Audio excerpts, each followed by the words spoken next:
for an endless, enduring dream and 1,000 points of light. This is my mission, and I will complete it. George Herbert Walker Bush's journey to leader of the free world began at an early age.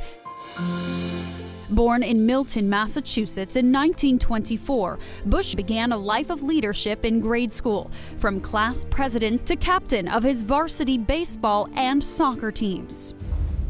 On his 18th birthday, George Bush became the youngest man to have ever enlisted as a naval aviator, flying 58 combat missions during World War II and in 1944, getting shot down and rescued. He was shaped by those harrowing years, but not nearly as much as he would be shaped by a young woman he'd met who would steal his heart. He married Barbara Pierce, who would stand by his side for more than 7 decades. She was with him as he got his degree at Yale, where he was captain of the baseball team, and after graduation, they moved to Texas, and George Bush got into the oil business. He and Barbara had 6 children, but in 1953, lost 3-year-old daughter Robin to leukemia. In 1966, George Bush made his way to Washington as a congressman, and over the coming decade would become ambassador to the United Nations, chairman of the Republican National Committee, envoy to China, and head of the Central Intelligence Agency. But his sights were set on an even greater role. I accept your nomination for president.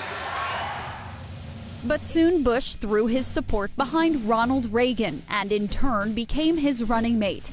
He served 2 terms as President Reagan's vice president, and then it was his turn. For 7.5 years, I've worked with a great president.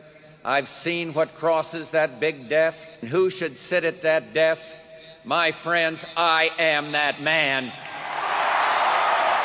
America agreed, and in 1988, George Herbert Walker Bush became the 41st President of the United States. So help me God.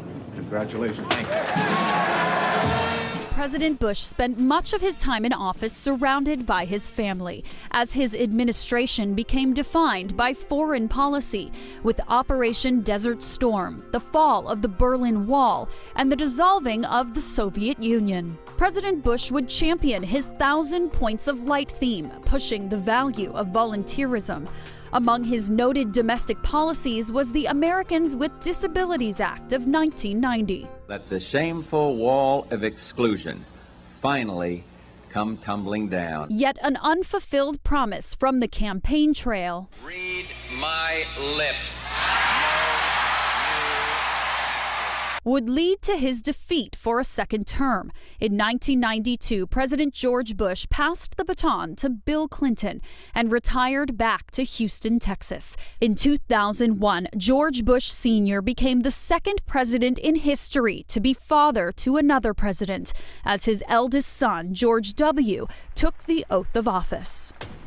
In 2011, George Sr. was awarded the Presidential Medal of Freedom. As his health began to decline, his personality stayed vibrant, skydiving for his 75th, 85th, and 90th birthdays, and becoming a staple of the Houston sports scene. Well, it's fun to be here for me. Even throwing ceremonial first pitches for the Houston Astros into his 90s. See how much they love him. In 2018, after 73 years of marriage, George Bush said goodbye to the woman who'd become known as America's grandmother. Barbara Bush passed away at age 92 and was buried at the library bearing her husband's name, right alongside their daughter, Robin. Now George will lay beside his wife and daughter. Remember that it is right and proper that a nation's leader take an interest in the nation's character. As his legacy lives on in his 5 children, 17 grandchildren, 8 great-grandchildren, and his storied life of dedication to love, to family, and his country. Thank you and God